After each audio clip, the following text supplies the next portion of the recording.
Depois da tempestade, vem a reconstrução. Os municípios afetados pela tragédia, pelas grandes chuvas da região serrana do Rio de Janeiro, tentam voltar à rotina do seu dia a dia.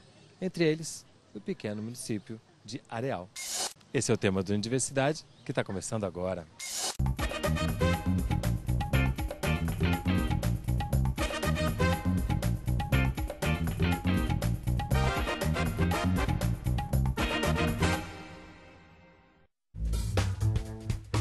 Hoje, em Areal, região serrana do Rio de Janeiro.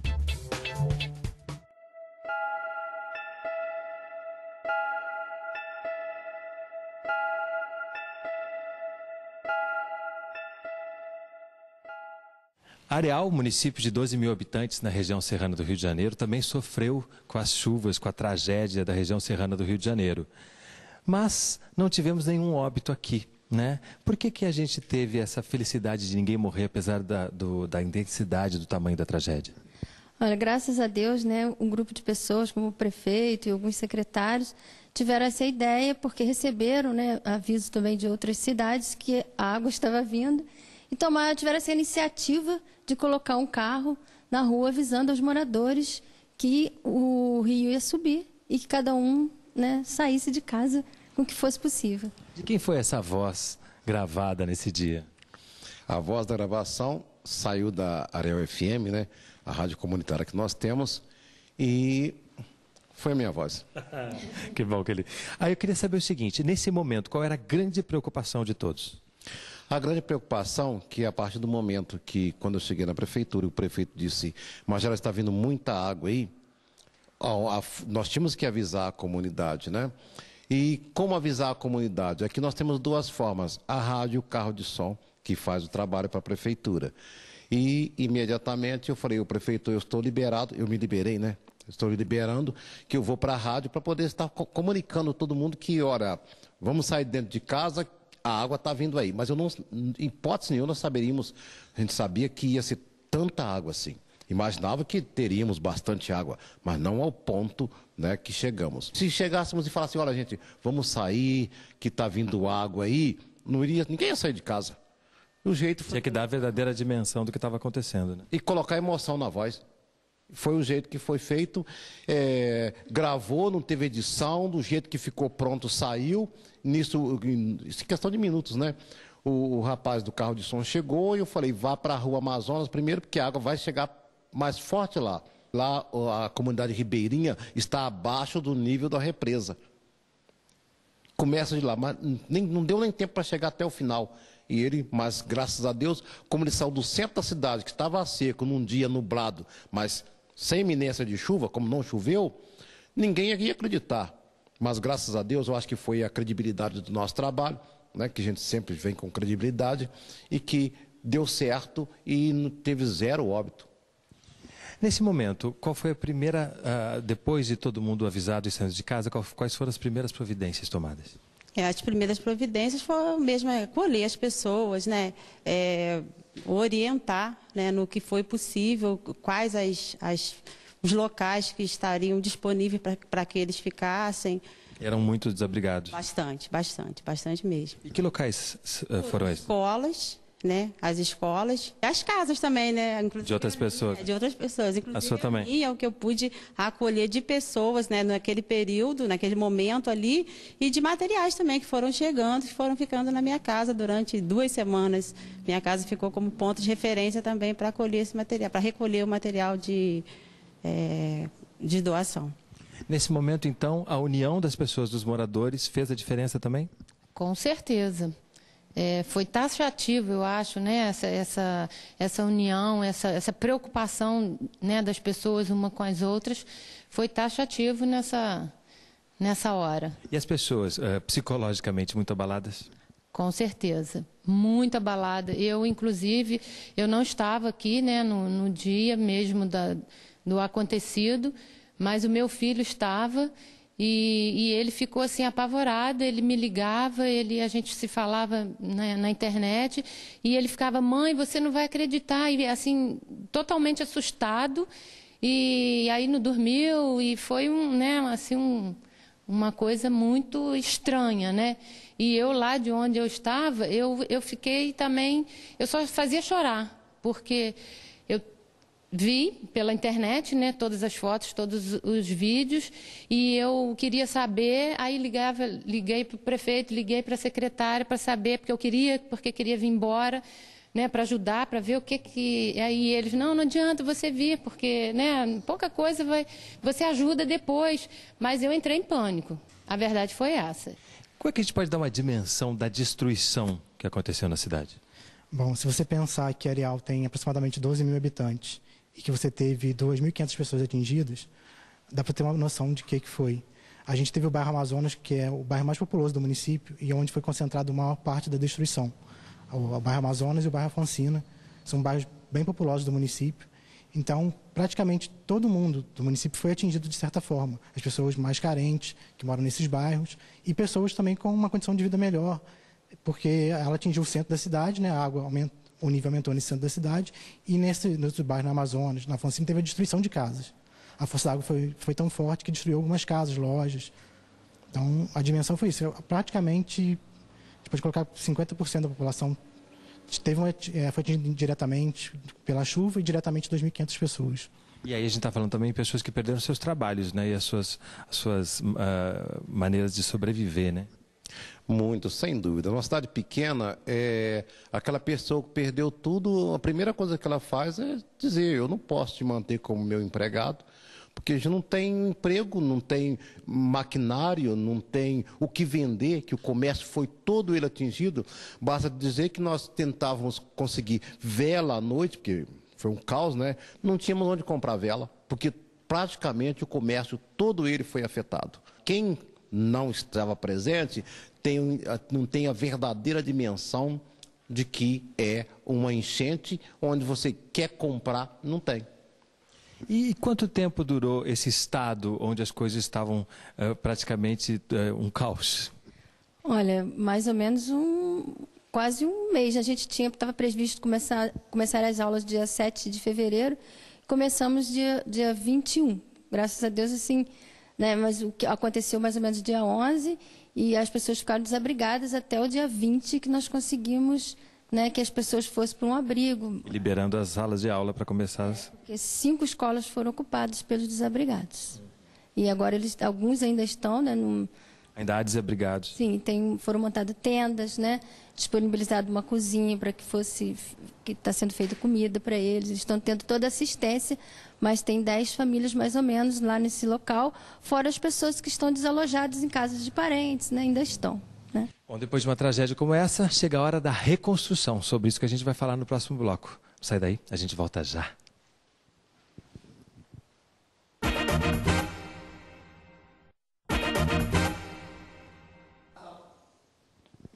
O Universidade está de volta na Câmara Municipal de Areal, na região serrana do Rio de Janeiro, falando sobre a reconstrução da cidade após o grande desastre que teve no início do ano. Verbas, financiamento, da onde sai o dinheiro para a reconstrução da cidade? Bom, nós tivemos uma ação muito rápida do governo do estado e do governo federal. O Ministério da Integração Nacional liberou R$1,5 milhão já na primeira semana para o município gastar com a limpeza, né, com as obras emergenciais. E o Ministério a Secretaria de Saúde, através do Sérgio Corte, né, Secretaria de Saúde e Defesa Civil, liberou R$500 mil também para atendimento aos pacientes da área da saúde, né, para evitar doenças.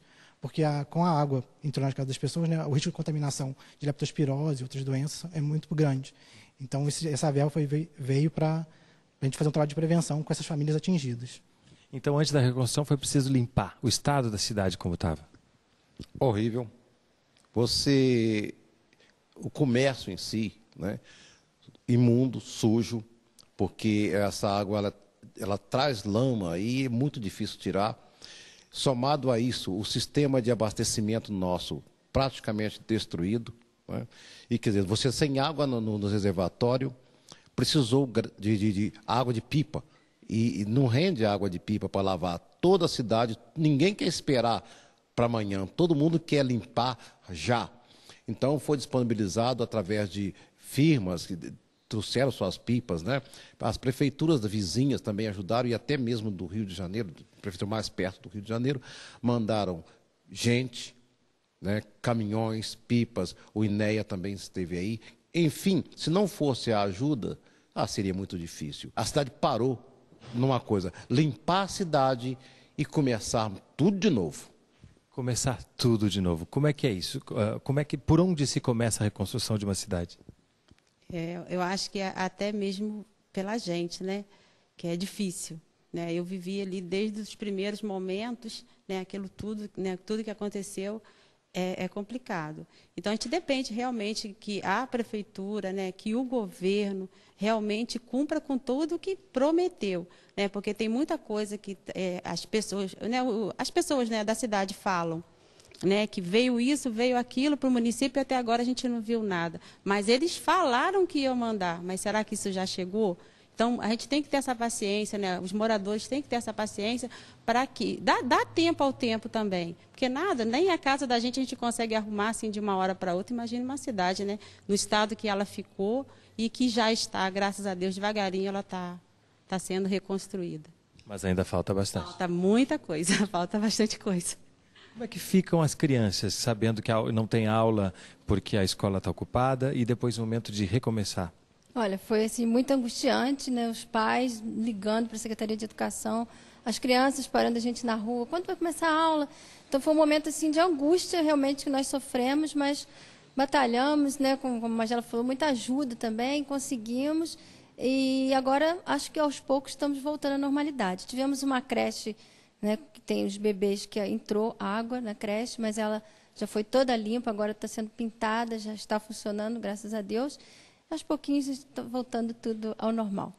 O que é o mais importante? O que está faltando para que a gente possa dar uma virada nessa reconstrução? A partir de cada um, né, essa questão da paciência, da compreensão, né, do companheirismo, do entender, procurar entender como funciona essa máquina federal, estadual, municipal, porque é fácil a pessoa chegar, veio tanto, que isso sai na mídia, né? Saiu tanto. Só que até que isso vire realidade, né? Vire realidade, há um caminho longo. Né? Então, assim, a dificuldade é muito grande com relação a isso. Então, que as pessoas tenham um pouco mais de paciência ou que procurem, né, entender ou ter conhecimento de como funciona essa máquina para poder adquirir essa paciência, né, adquirir essa compreensão. Né? E porque aos poucos a gente vai chegar lá, com certeza. Né? Como é que o comércio está lutando para se reerguer? O comércio sofreu. Só que diante da realidade, a mídia toda, os fornecedores, o que dava 7 dias passou a dar 15 ou um mês, né, de prazo, ou então deu 60 dias, quando se dava 15 dias, e com isso aí forneceu mais material sem um prazo específico para poder ter o retorno, porque vários comerciantes perderam tudo. Além de perder tudo que tinham para vender, teve que reformar a loja, né, comprar equipamento. Então, quer dizer, graças a essa ajuda que veio dos seus fornecedores, o comércio, graças a Deus, está praticamente estabilizado. Muita coisa, como a tia Ninha disse, tem que fazer, sabe? Muita coisa. Mas muito disso aí é no âmbito é questão de ponte, das estradas, né? Então, quer dizer, aquela reconstrução que advém do poder público. Muro, né? Praticamente os muros de 2 ruas foram embora, de fora a fora, que eram nas áreas ribeirinhas.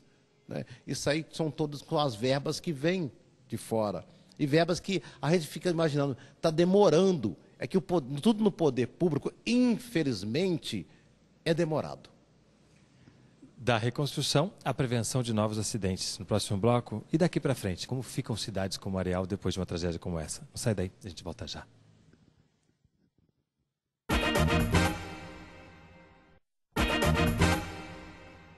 O Unidiversidade está de volta na Câmara Municipal de Areal, falando sobre a reconstrução após a tragédia da região serrana do Rio de Janeiro. Por que a cidade se chama Areal? Areal, conta-se que o seguinte, em virtude de sua qualidade de areias, né, que há muitos anos possuía, e outras cidades como Petrópolis, as pessoas vinham com as carretas puxadas a cavalo buscar areia aqui. Né? E era Conceição da Barra do Rio Preto, o nome anterior. foram chamando, não, vou buscar isso aí aonde? Ah, vamos buscar lá em Areal?